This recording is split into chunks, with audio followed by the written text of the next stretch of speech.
38 cities down to these 20, and these 20 automatically now have some bragging rights to say that they are among the top most competitive cities, not only in North America, but really in the world, and they are in this Amazon race, which now heats up in a big way. Off of the list, though, some sentimental favorites like Detroit, which was mounting a joint bid with Windsor, Ontario, across the river. They are out. Also, Jeff Bezos' boyhood home of Houston off the list. But let's take a look at where we are here. And these new cities, 20 cities, they include Toronto, which we had not previously graded in our Amazon race report cards. But let's look at that first of all. The only non-U.S. city to make the grade in the top 20 certainly gets an A+ for population, an F for stability because Canada is not as business-friendly as some might like. The economy, though, is good. The talent is very strong. Canada does much better than the U.S. in terms of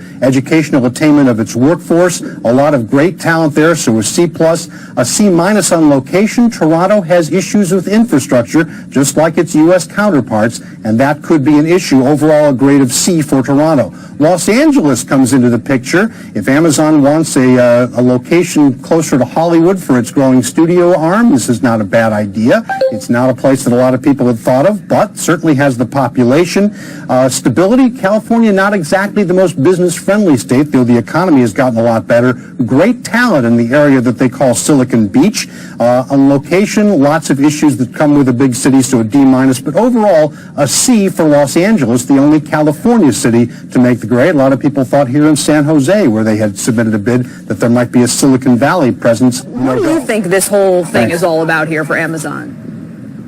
Well, just as Amazon has algorithms and crawlers that go out and find the lowest price on any brand, thereby creating this incredible sucking sound down of pricing, transferring value from brands to Amazon, I believe they've created an offline algorithm pitting cities against one another, which is effectively creating a transfer in value from taxpayers to Amazon. I think Amazon already knows where they want to be, and they're just creating this kind of Hunger Games environment to mature the best term sheet possible and then give it to the city's mayor where they want to be and ask him or her to match it, which will be irresistible. Scott, do you actually think that Amazon's mode here is strictly to get maximum concessions from that city that perhaps they've already decided on?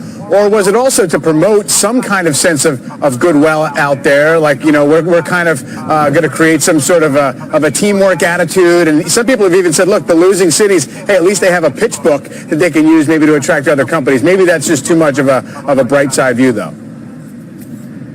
Yeah, that's definitely, I think, a half-full view. I think they were genius in occupying the front page and the lead of every story in business media, which they are great at doing. And the reason why Amazon doesn't need to spend any money advertising is they're great at kind of occupying old media's bandwidth. But no, this is simply put an incredibly deft calculation to extract, several tons of flesh. This is going to, my prediction, simply put, I've been on the board of a dozen private and public companies who all talk about a second headquarters, and it always ends up one place where the CEO wants to spend more time.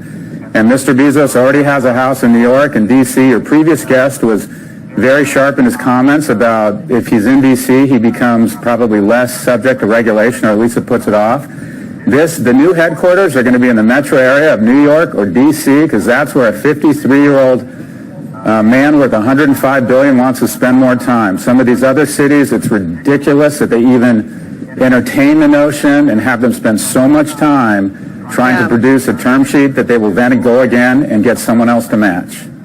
I was saying this reminds me of LeBron's The Decision. I don't know if you remember that one back when he was he going to go back to the Cavaliers or not? And it was this whole media event and all this hoopla. Anyway, Professor, do you think that people are seeing through this? Is this going to backfire on Amazon? I think people are increasingly fed up with big tech. The notion, just think about this rationally. This is an individual who can do anything he wants, and he's probably going to have to spend 60 to 120 days a year at the second headquarters. Do you really think he's going to end up in a city that he doesn't want to be in because they've offered more tax breaks? This decision has already been made, and quite frankly, it's just not reminiscent of Henry Ford, who's more concerned with the Commonwealth than adding a few extra bucks to the bottom line. And I think that's Henry a theme we're Ford. seeing across all of